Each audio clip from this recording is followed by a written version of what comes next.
Yeah, so shall we get into it? Sure. Yes, I'm ready. As ready as I can be. Great.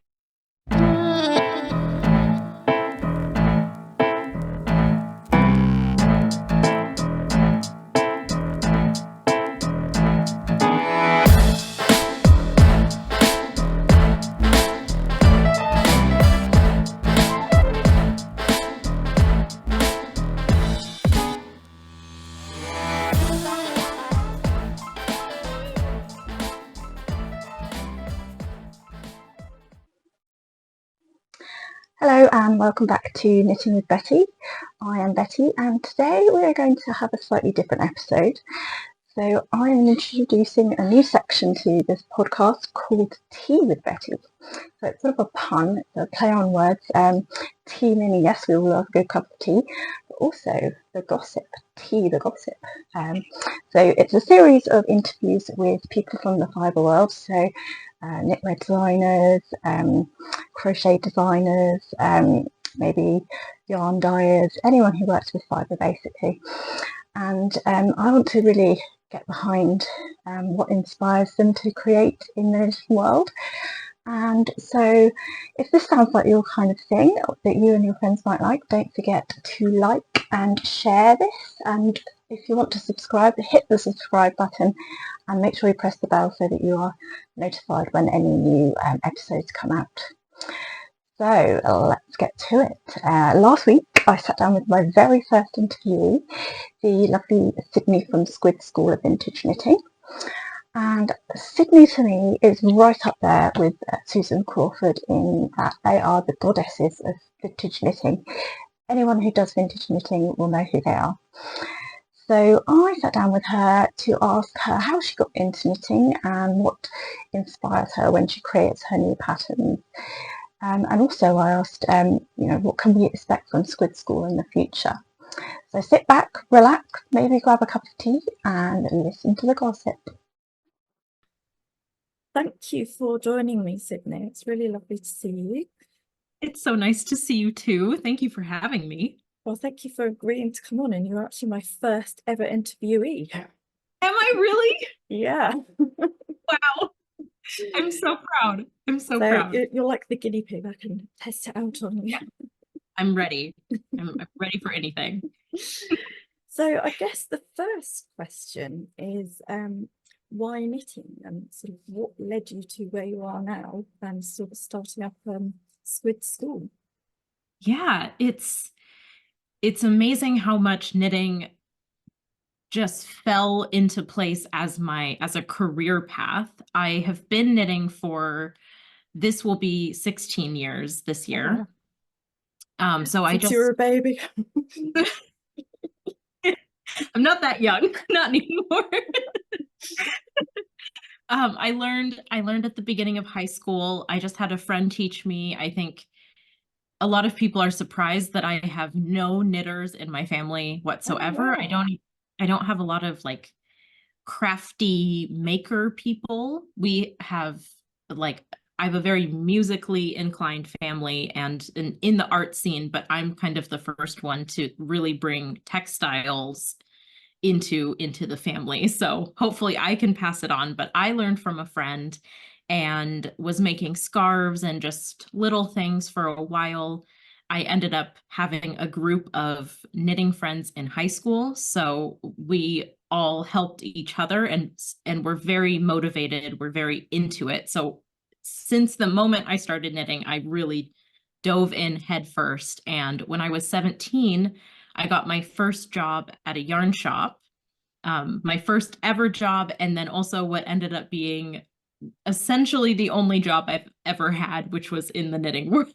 So I worked at a yarn shop in my hometown for a couple of years, and then I moved for college and worked at the yarn shop in my college town for 4 years, and then moved for grad school and worked at the yarn shop where my grad school was for a couple years, and then moved again and worked for a yarn company more in like the back end of things. Oh, So I have been in the yarn and knitting world more than just as a hobby for 13 going on 14 years of my life. So basically my entire working life, I've really just been very lucky to be surrounded by it.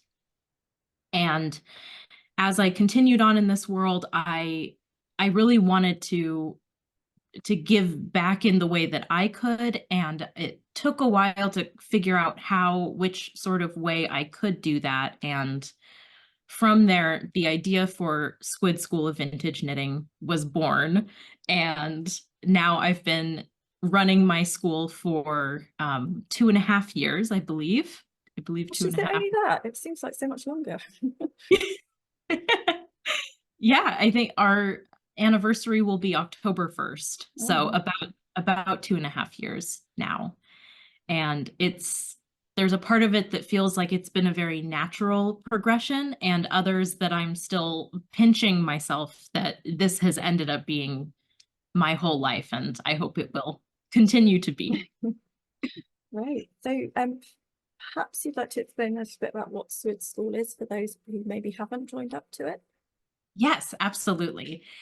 The reason for starting Squid School instead of just launching vintage inspired pattern designs is that the goals that I had were to create these vintage or vintage inspired patterns that were 100% size inclusive, because that was something I was hearing a lot that folks would struggle with when trying to get into vintage knitting, for good reason, as we know there's not a lot of sizes. They're quite tiny, the patterns, aren't they?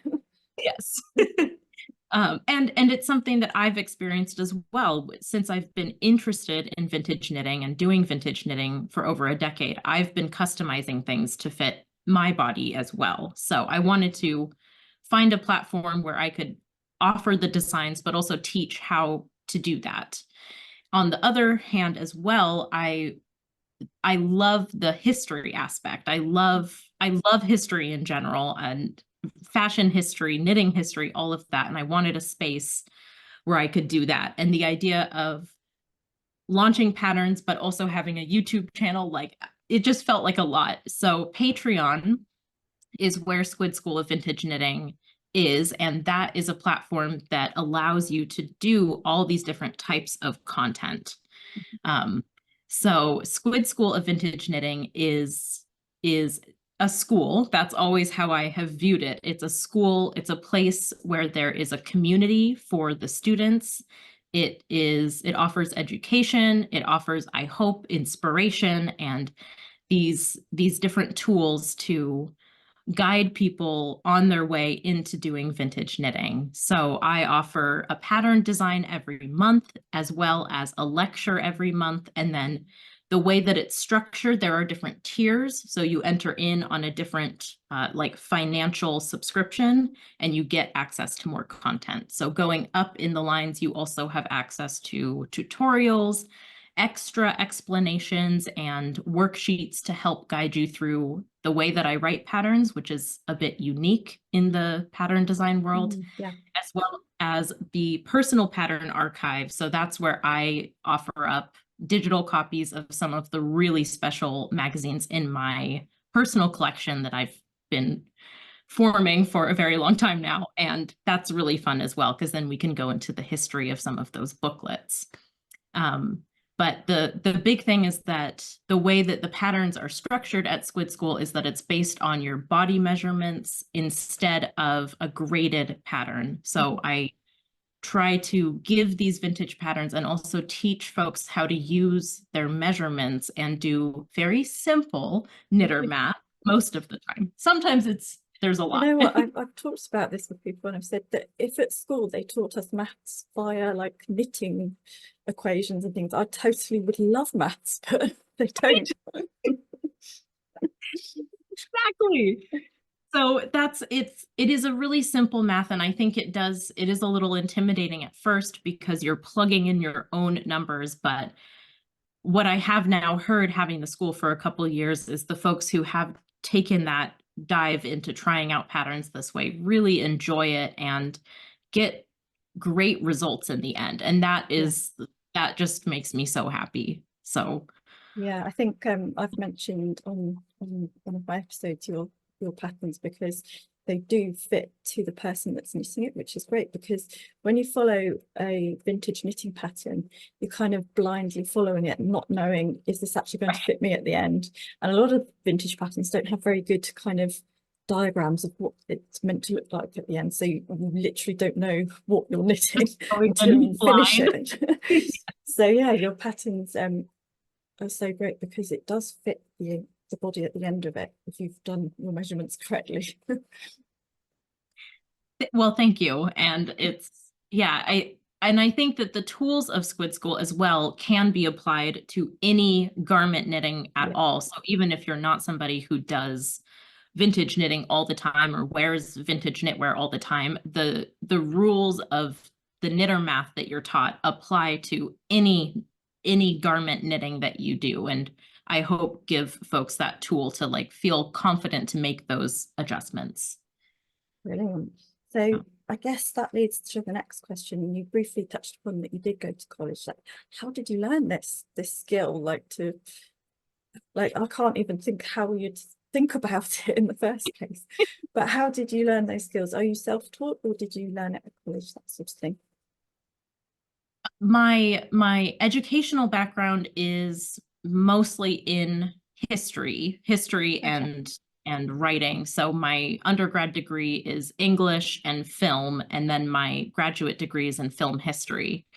And I am utterly obsessed with old Hollywood film. And I'm going to go on a tangent if I talk too much about this, but the correlation between vintage knitting in the US and Hollywood is absolutely amazing. And what I focused on a lot in my grad degree is fashion on film and clothing and costuming as symbolism. So I've spent a lot of time studying vintage fashion through that lens, and that certainly influences and helps when I'm doing pattern designs and the inspiration and all of that.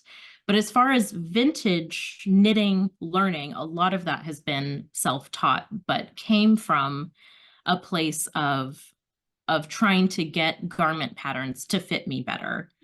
It's interesting. We talk sometimes at our knit nights, we talk about the types of pattern knitters we are, and some folks are very follow the pattern to a T, like the designer knows what they're talking about, you're just gonna follow line by line and work your way through. And other folks will glance at the pattern and then make adjustments and say, no, I'm gonna take 3 stitches out here instead of 1, and that's 100% the type of knitter that I've been from the start. I almost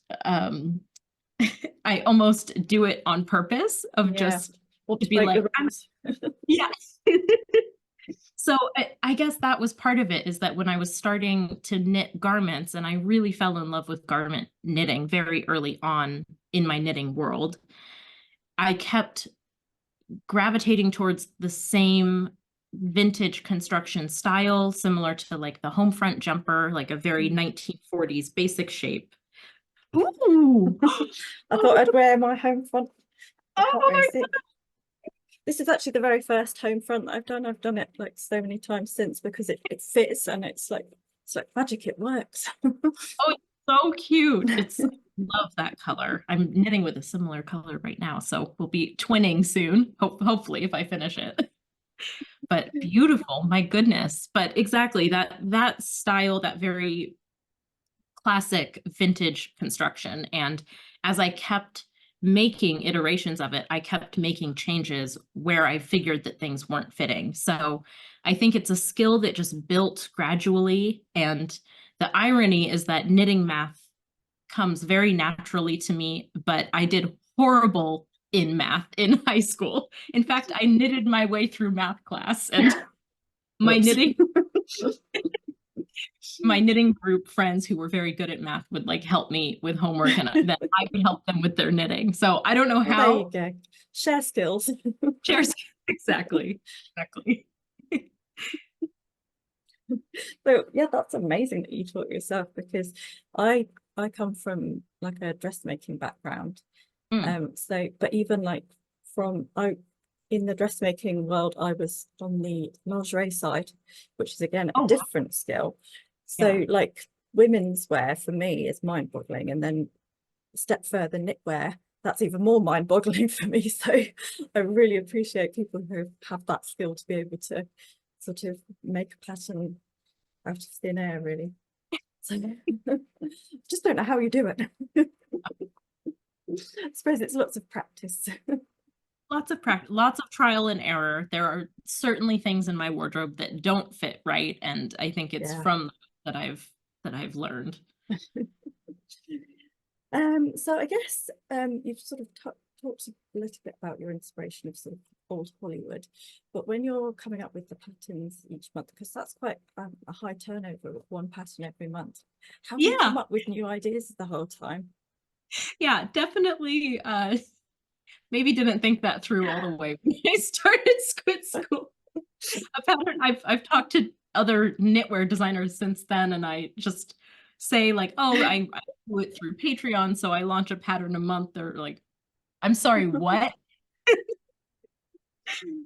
okay though. I love an adrenaline rush in knitting, and I challenge. So to try and hone in on my menace-like behavior of knitting, I do plan a full year of Squid School patterns out at once. So usually when the end of the school year is rounding out, I get a game plan for the next year. I like to pepper in different garments as well as accessories, and Squid School's vintage patterns go through the span of about the 1860s to the 1960s. So we have definitely a focus on the 30s through the 50s.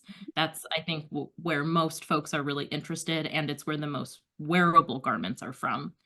But then peppering in a couple early patterns or really antique patterns, things like that that are interesting. I try to get an idea of how the year is going to be structured, but then give myself some room to breathe, room to be inspired in the moment.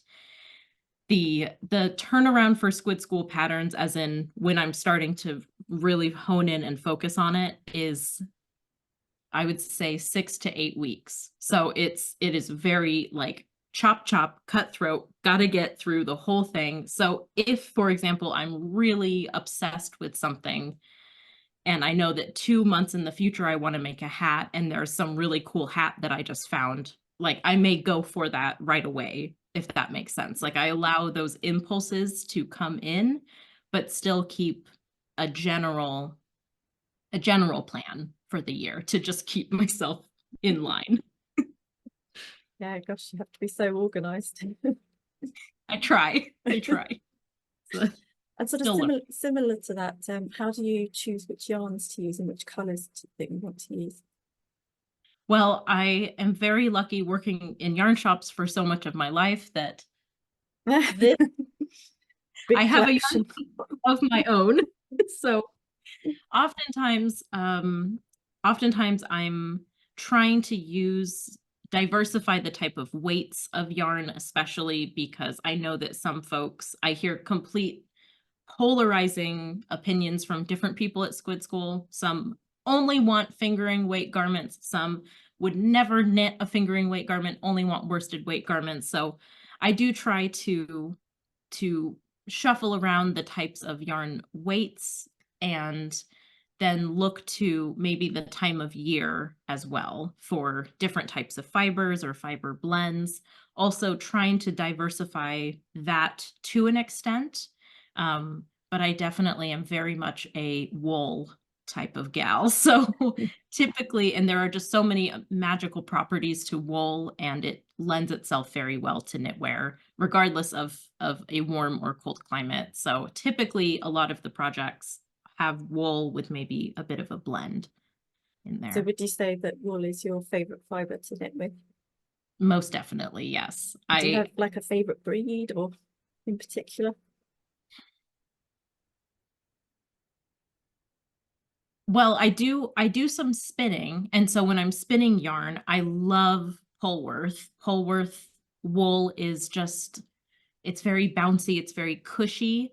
I don't find as many Polworth, like breed-specific Polworth yarns to knit with, but sometimes I do. I'm very happy with a non-superwash merino. I also love a good Shetland yarn, especially when we're Interesting. getting into autumn and winter. I'm not somebody who's sensitive to like toothy yarns or crunchy yarns. For many adjectives describe them. So I really don't mind those as well. It just depends on the project.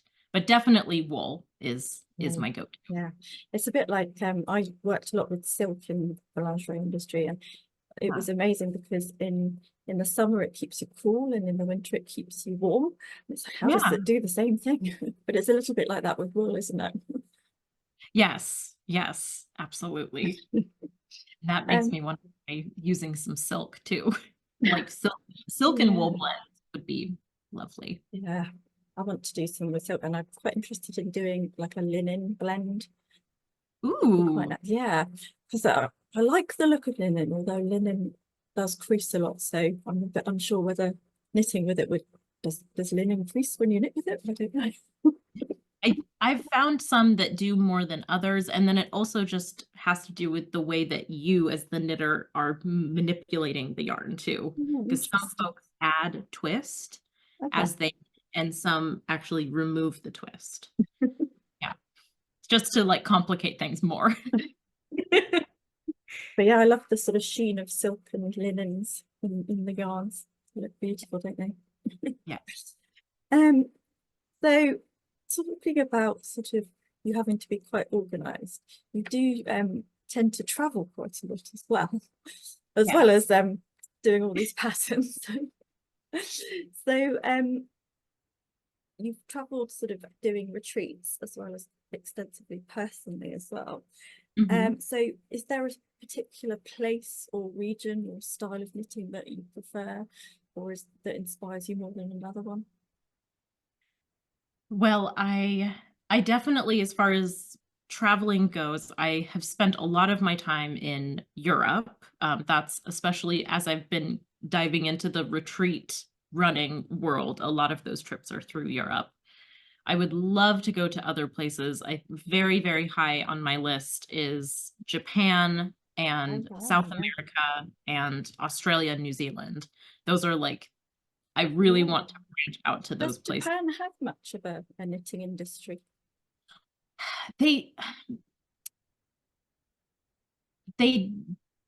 It picks up in the 20th century, and it isn't something, whereas I think you could go to a place like England or Scotland and really easily trace back the knitting specific history. I think that's a little bit more challenging in Japan, as it wasn't really coming in until it was starting to get westernized, as far as I can tell.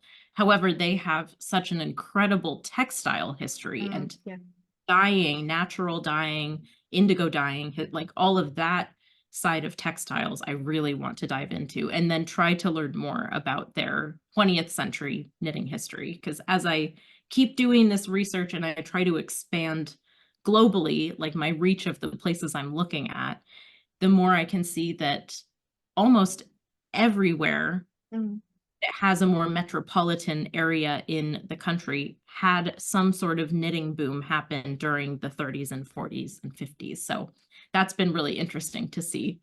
But I definitely am, my heart has been spoken for by the UK. And that's, I think, where a lot of my knitting inspiration comes from, because there is such a diverse knitting history in different parts of the UK, and that it is so traceable. I think that's what's important, is that history is a lot more accessible, not only because I can speak the language, but just because it's something that was valued to some degree for over many centuries. And so there's a lot that I can work from with British knitting history, Irish knitting history, like all of that that's kind of in that region. So that's certainly a soft spot. And I love that I can go and see knitwear in museums and things like that. But I've started looking elsewhere as well. And my trip last year to Estonia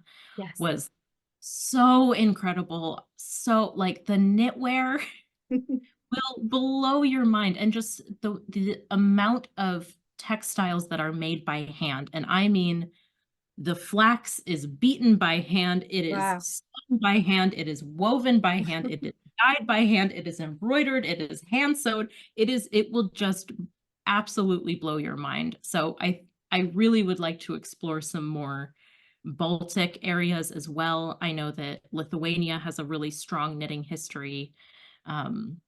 Finland, I only kind of touched on. I only went for a short amount of time, but want to explore that more. So there's definitely more to see, and I think that's what keeps propelling me forward. Yeah, it's interesting you say about Finland, because on the knitting retreat that I just went to, there were some Swedish ladies, and I don't really know that much about Swedish knitting. And the Swedish ladies were saying, yeah, it's because it's really similar to Norway, but Norway have just sort of kind of capitalized on it and made it their thing. So the Swedes kind of need to catch up with that, but it is very similar. But yeah, so Finland must be similar in that, because it's in that region, isn't it? Yeah, and I think that in talking to folks both in Finland and in Estonia, their knitting was a skill that was valued by the culture. Like it is something that was taught in school. And I believe that knitting is still taught in Finland in like regular school. Wow.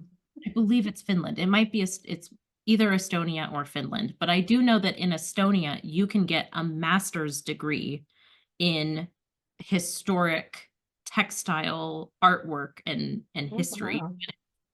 But it's not like a degree that we would know of just a fashion history that's maybe with a niche in knitting or a niche in weaving, something like that. It is that you are actually performing the craft, you're learning in a hands-on way and getting a very like high certificate and degree from that, which I think is such a neat thing that really showcases how the country values craft.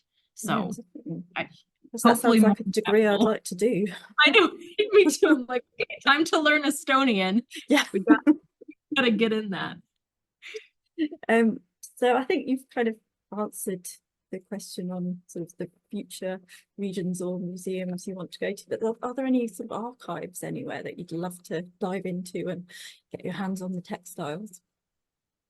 The one that I'm eager about right now, I'm about to actually move to Los Angeles, which is a place I never thought I would live, but here we are. It happened.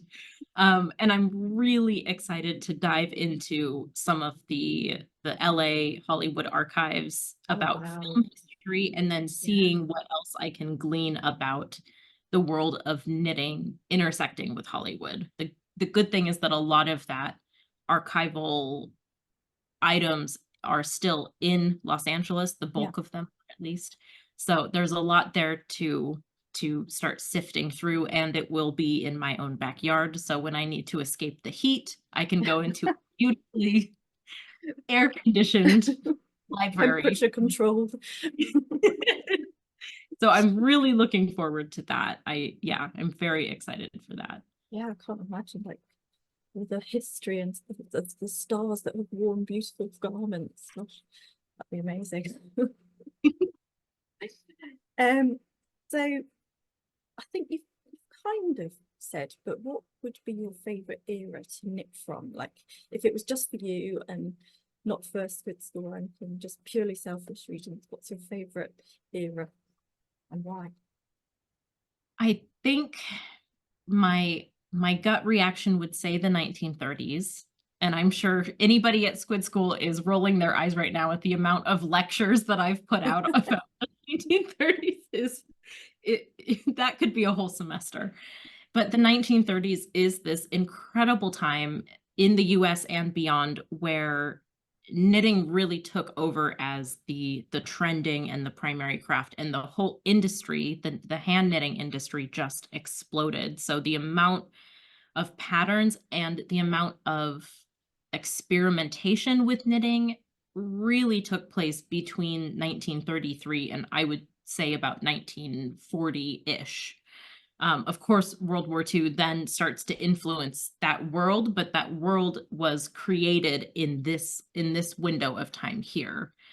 So I love the 1930s patterns because some of them are so outrageous and really peculiar in the way that they're constructed.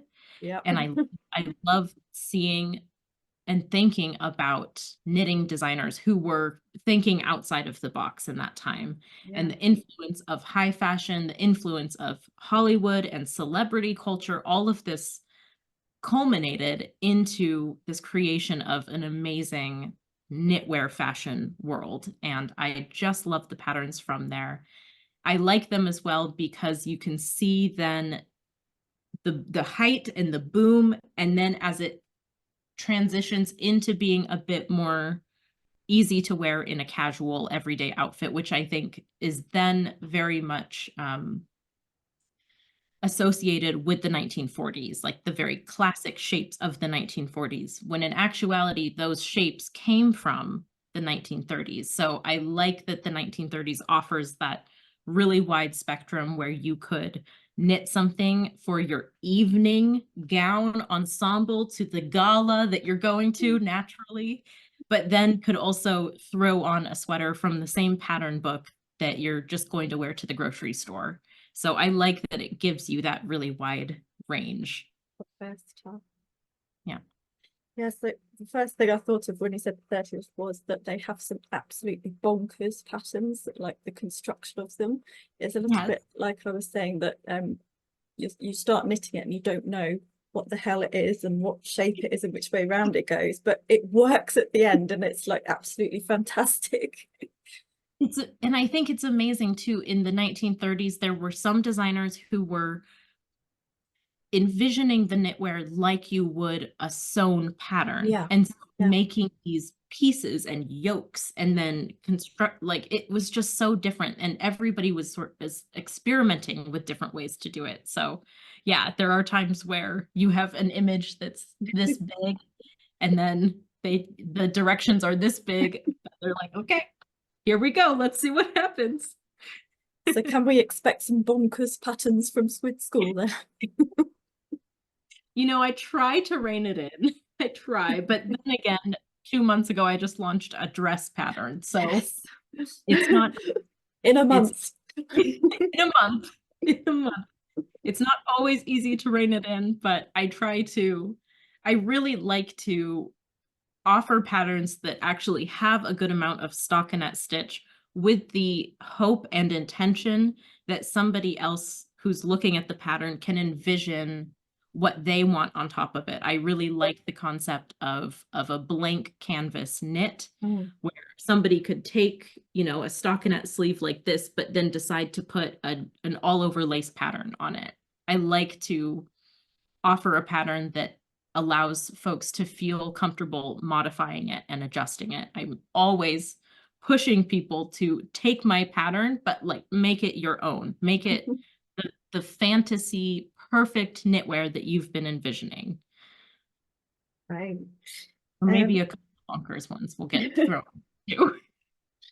So you have you sort of mentioned when we were emailing that you have sort of a personal collection of items.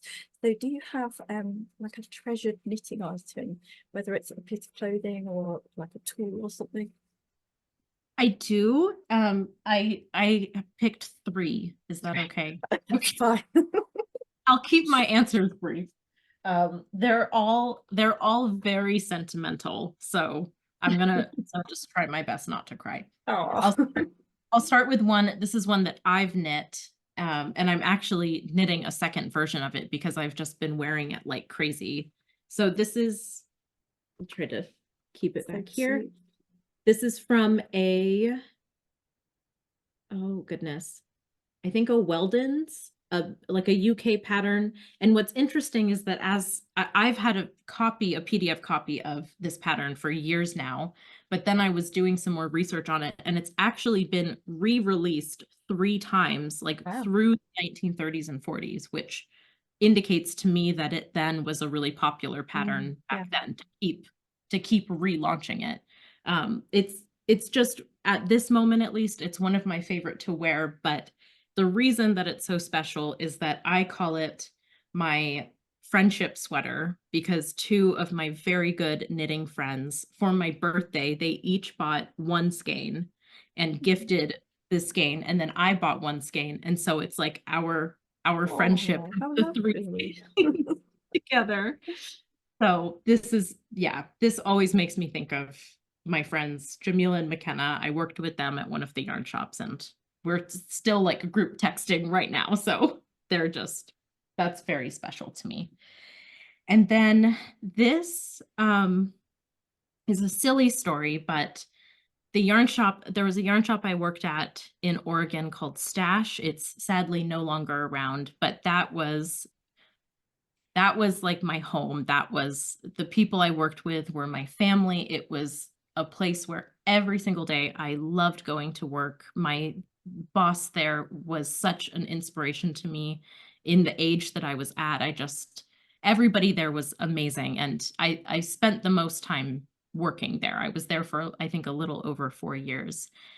At the end of my time, when I was moving to New York, they reached out to Madeline Tosh and made a colorway for me. Wow. So I have to remember the name of it. I don't know if this is a thing. I think that Madeline Tosh does this sometimes with yarn shops, like makes a special yarn shop yarn.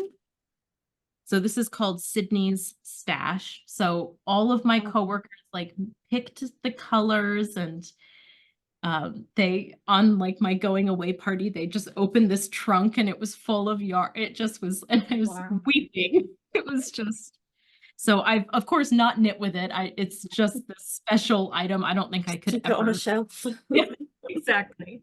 But it just makes me think of those ladies and how much they so meant to me sweet. and meant to my knitting.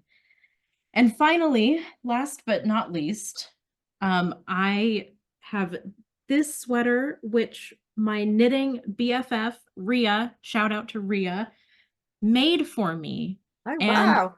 I still don't understand what I did to deserve this. This is the third hand knit vintage jumper that she has knit for me. Wow. And I want friends like that. it's still like, how did I deserve this? What? But every time she has gifted one, it has just blown me away. And I think knitters are some of the most knit-worthy people because we understand what goes into making something by hand, and it's my favorite kind of gift to give as well because of all the thought that goes into planning it and picking the yarn and then knitting it and cussing at it when it's going wrong. Every step. So this is the most recent one she gifted me this year, and it is just the most, I mean, beautiful. Her jumpers, like if there, heaven forbid, if there was a fire and I could see 5 jumpers, 3 out of 5 of them would be the 3 that she's knit me. They're just they mean so much, and they're absolutely beautiful. Like I also wear them all the time. And so, yes, very sentimental things, but. Oh, well, I'm glad you didn't cry. We don't want to make you cry. I did it. That's saying something. So perhaps if someone was new to knitting, what would the one piece of kit that you have do you suggest for them that you absolutely can't live without? The one tool? Yeah, either a tool or something that you knit with. Well, you'll definitely need to have a tapestry needle. Tapestry needle, like one that you really enjoy using, will become your BFF.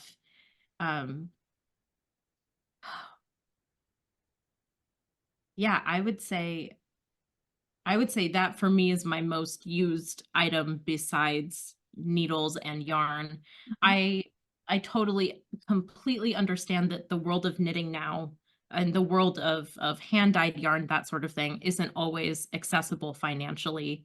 I do also believe at the same time that choosing something that that you really love from the beginning, like a type of fiber that you really like, and maybe finding something that works within your budget, it just makes the whole process fun instead of just trying to get a product finish so that you could wear it with something that you don't really, with a yarn that you don't care about or don't like the feel of or something. So I think, yeah, picking yarns, picking colors that really speak to you. And that's just my way of approaching it, I suppose. Do you have like a favorite brand of needle or anything like that? I tend to use Chow and Haya Haya are my two go-to brands. I'm very much a metal needle person, always have been. The Haya Hayas I think are kind of less known. Maybe they're a bit more known nowadays, but their cord is amazing, especially if you're doing magic loop. It's super flexible. And the needle tip is really sharp. I'm a fast knitter. I also have knitting deadlines lined up all year round. So needles that move quickly are important for me. But the Chow as well, they have a much stiffer cord. And I like those for garments because they give a structure where a lot of circular knitting needles don't. So I typically work with circular needles, metal needles. I don't do as much straight knitting needles. Even if I'm working flat, I'm usually on circulars.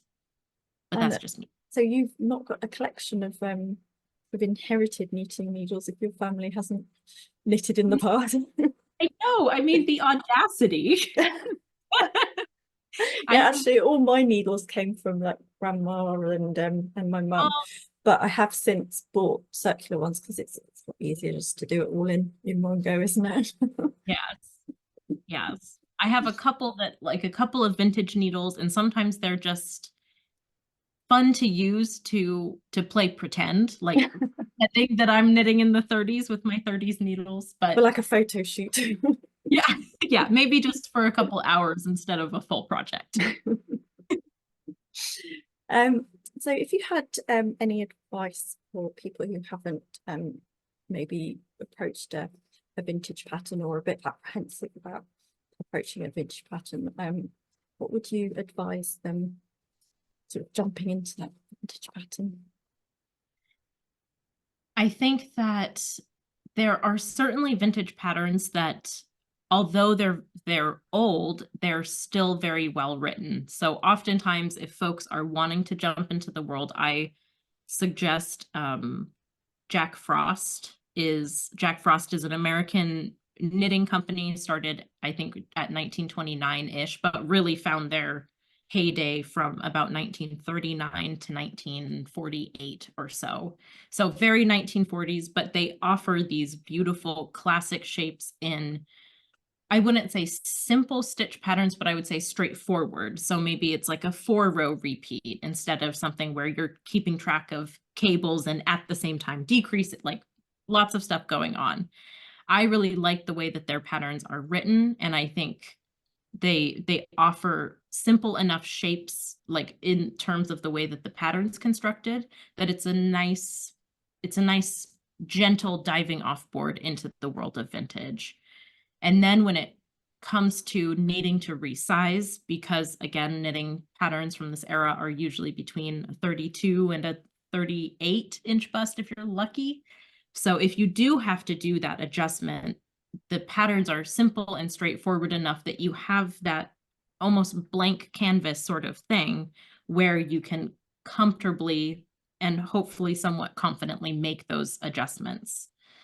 So that's, yeah, Frost is usually where I tell people to start.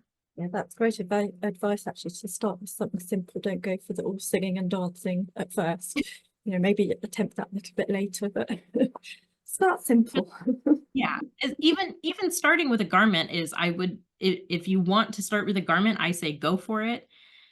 But I think that learning with a more basic pattern in terms of just understanding how a regular 1930s, 1940s, 50s garment is constructed, that's a good place to begin. And then you can start throwing on the Fair Isle and Intarsia and all the fun stuff. God, don't talk to me about Intarsia. Sorry. Too soon. There's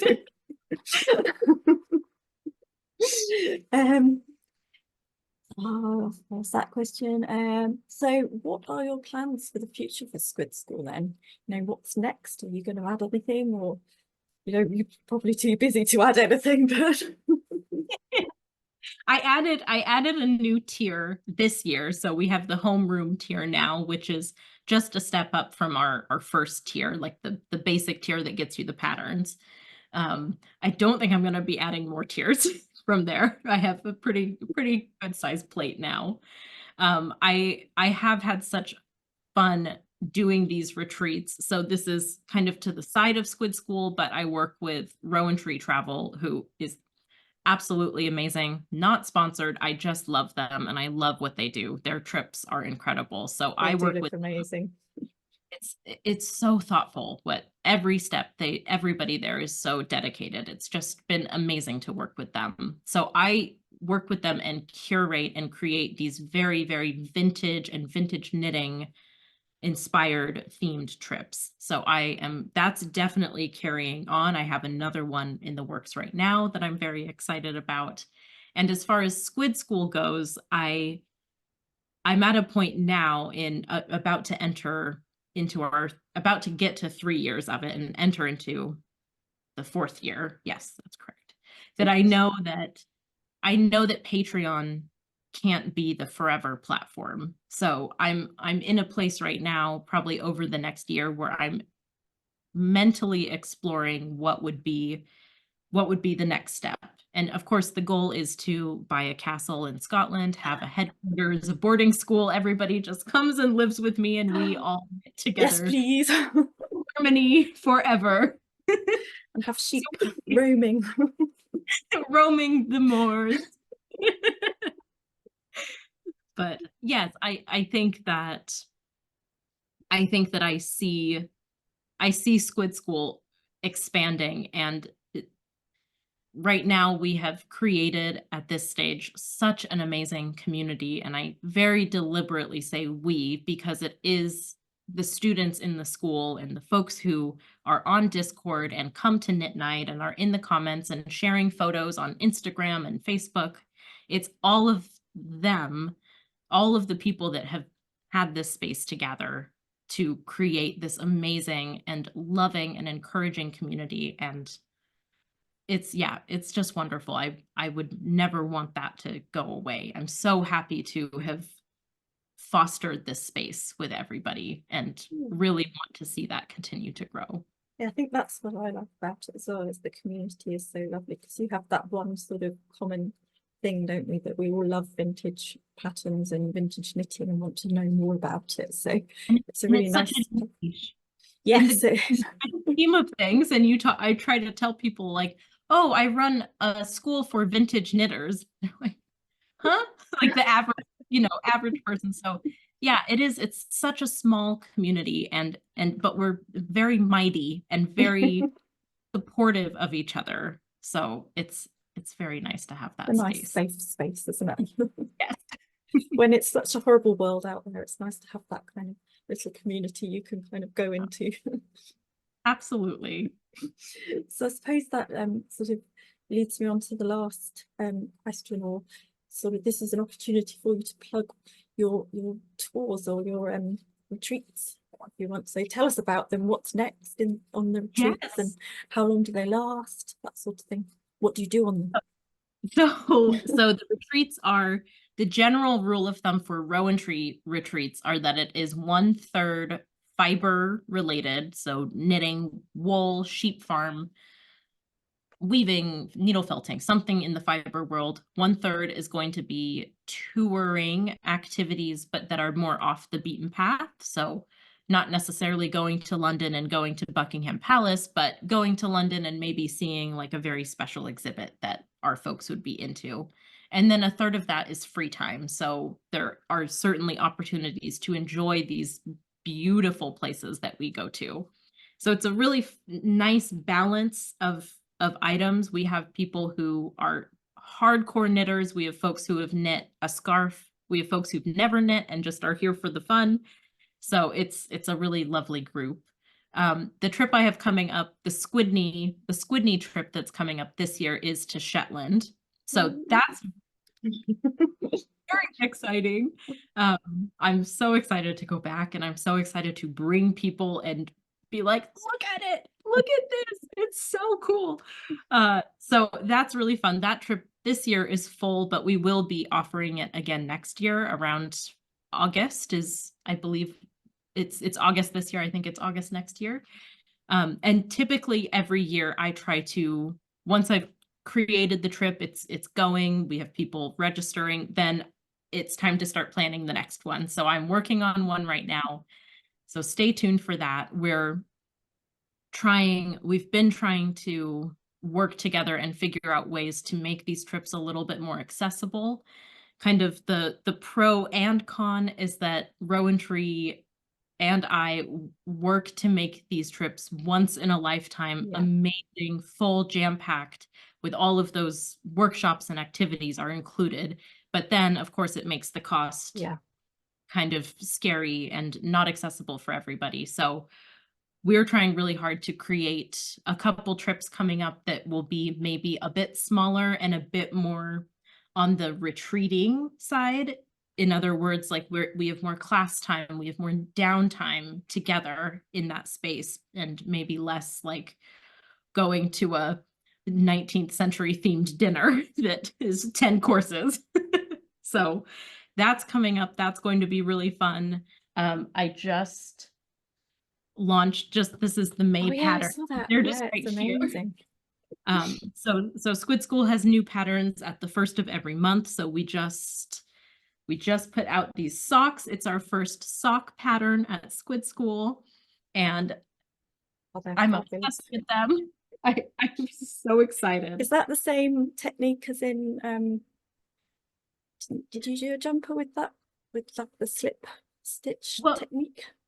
So Squid School has the Marvelous Beret, which has like a slip stitch motif, but this is actually very similar to the Rainbow Jumper, which is another like kind of cult classic. Yeah, vintage. I think I'm mixing you up with Susan Crawford. Yeah, she Sorry put out. about that. No, that's a compliment in itself. No, well, you two are like the two goddesses of the vintage knitting world. Wow, to be. That's a. You're like the patron saints of the knitting world. That's what I call Susan. She's the patron saint of vintage knitting. She's just, she's just such an amazing human. But yes, so it's very similar to the Rainbow Jumper. I've not made one, but I'm familiar with the stitch pattern. I believe that the Rainbow has stacked purl stitches. And so this one, where it's a little bit different, is that it only has a single row of the purl. So there's less purling, but it still gives that really lovely Fair Isle effect, but without any sort of coloring two colors at once, which is nice. Yeah. So those are really fun. There's also very fun patterns in the lineup at Squid School. So stay tuned for that as well. I eagerly await for the first of every month to get the new pattern. Right, so I think that's all of my questions. Well, thank you for having me. It's so nice to see you. Thank you for answering my questions. Yes, absolutely. Wasn't that great?